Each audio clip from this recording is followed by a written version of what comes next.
భారతాన్ని రచించాడు, భారతాన్ని పూర్తి చేశాడు. అయిపోయింది, మహాభారత కాలం అయిపోయింది.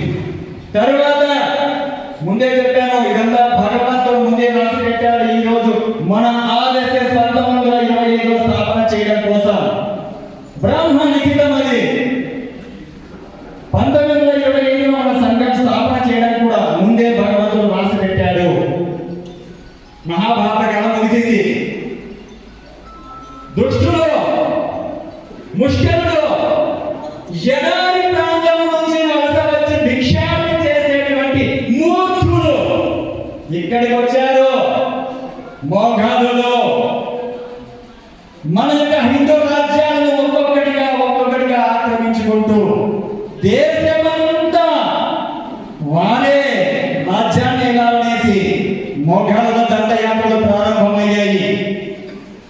ఆ సందర్భంలో దేశాన్ని, ధర్మాన్ని కాపాడడానికి ఎవరు వస్తారు? అప్పుడు ఎవరు లేరా? వచ్చాడు ఒక యుగ పురుషుడు, వచ్చాడు ఒక యుగ పురుషుడు, జగద్గురు ఆది శంకరాచార్యుడు. హర హర మహాదేవ్! గట్టిగా హర హర మహాదేవ్! జగద్గురు ఆది శంకరాచార్యుడు వచ్చారు.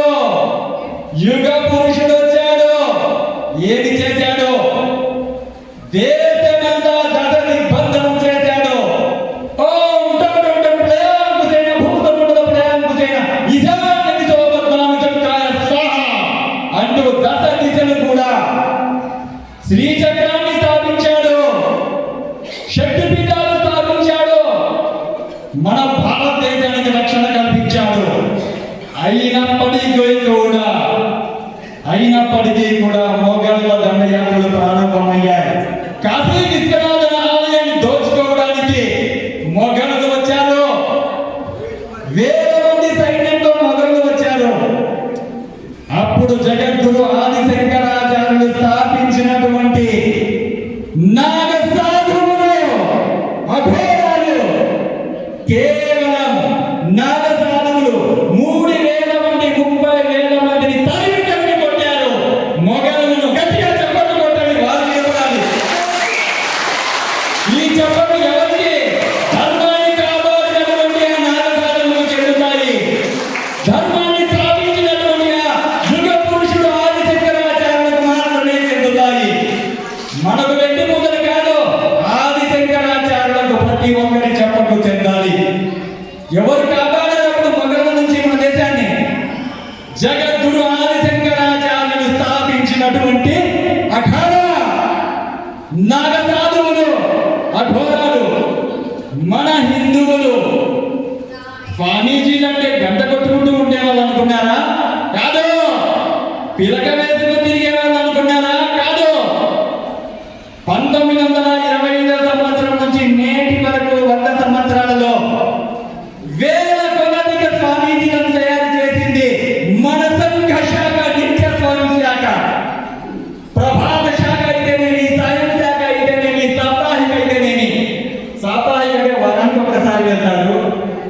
ఉదయం పూట చేసేది ప్రభాత శాఖ, సాయం పూట చేసేది సాయం శాఖ. ఇలా వ్యక్తి నిర్మాణం చేస్తూ వస్తూ ఉంది మన సంఘ శాఖ.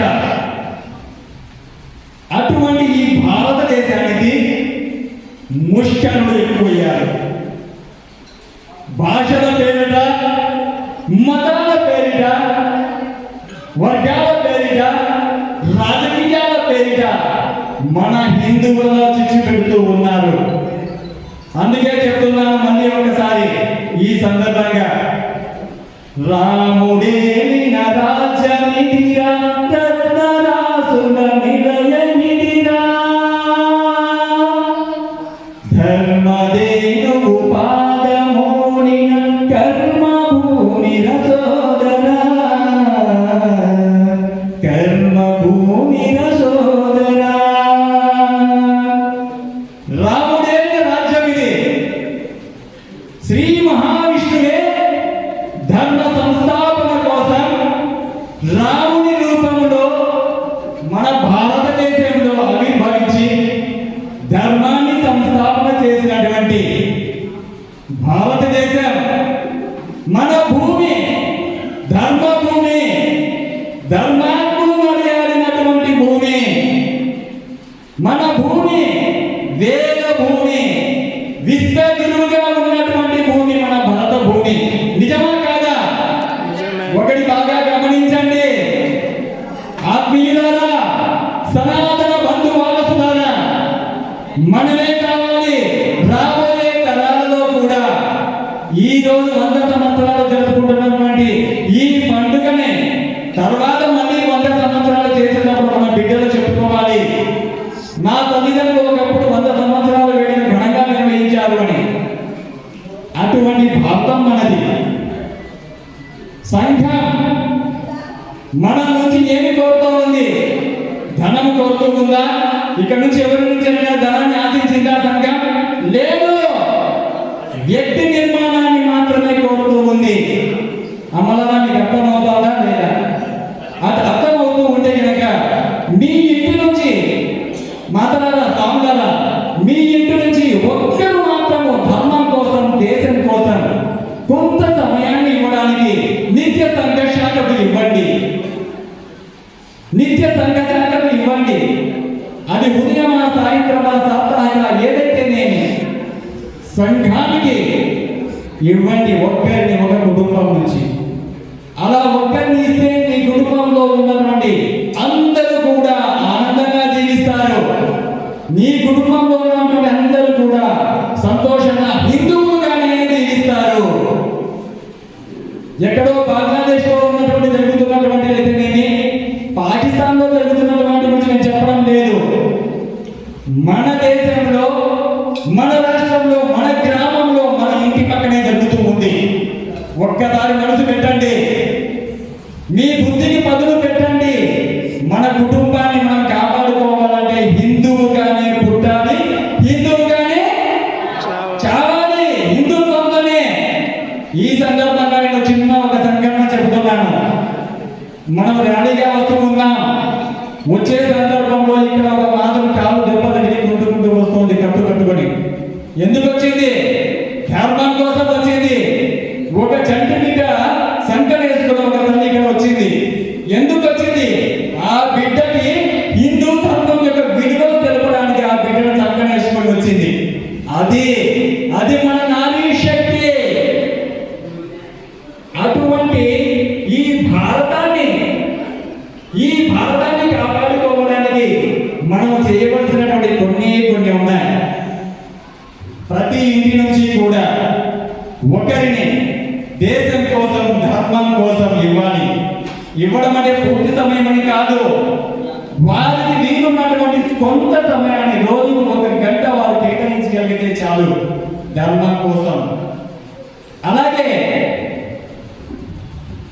సౌఖ్యాలకు నిలయమౌ స్వర్గసీమ మనకేలా, వాత్సల్యము పంచి ఇచ్చు మాతృభూమి ఉండగా. సౌఖ్యాలకు నిలయమౌ స్వర్గసీమ మనకేలా,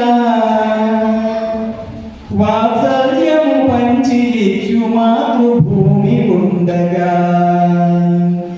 అక్షరుల వియక్షరుల శుభగులు మనకేలా, తుంబురాది గంధర్వుల గానాలనియేలా. ఈ విధంగా సంఘ గీతం ఇది. సంఘ శాఖలో నిత్యం స్వయం సేవకులు చెప్పుకునేటువంటి గీతం ఇది. మాకేమొద్దు, మాతృభూమి చాలు. ముందు మన దేశం రక్షగా ఉంటేనే మనం గుళ్ళకి వెళ్ళగలుగుతున్నాం. ఇప్పుడు పాకిస్తాన్లో గుళ్ళకి వెళ్ళగలుగుతున్నారు మన వాళ్ళు? లేదు. బంగ్లాదేశ్లో స్వేచ్ఛగా గుళ్ళకి వెళ్ళగలుగుతున్నారా? మాత్రం మీరు చెప్పాలి. లేదు. అలాగే రాబోయే రోజుల్లో హిందువులో కనుక ఐక్యత లేకపోతే కనుక కేరళ మనది కాదు, దేవభూమిగా చెప్పుకునేటువంటి కేరళ కూడా మన చెయ్యి దాటిపోతుంది. పశ్చిమ బెంగాల్లో గుళ్ళకు వెళ్ళాలంటే భయపడుతున్నారు. ఎందుకు? అక్కడ హిందుత్వ శక్తి తగ్గిపోతుంది. మనకొక నియమము, అన్య మతస్థులకు ఒక నియమమా? హిందువుల గృహాల్లో ఒక్కరు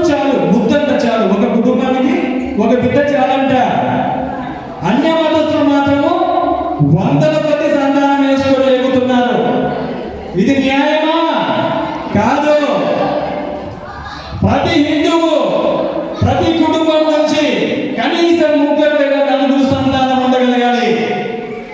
అప్పుడు ధర్మం నిలబడుతుంది. మన కుటుంబంలో ఉన్నటువంటి వారిలో ఒకరే బిడ్డ ఉంటే ఆ ఒక్కరు కూడా అన్య మతస్థులకి ఇంకా దాసోహం అవుతే మన కుటుంబాన్ని కాపాడేది ఎవరు లేరు.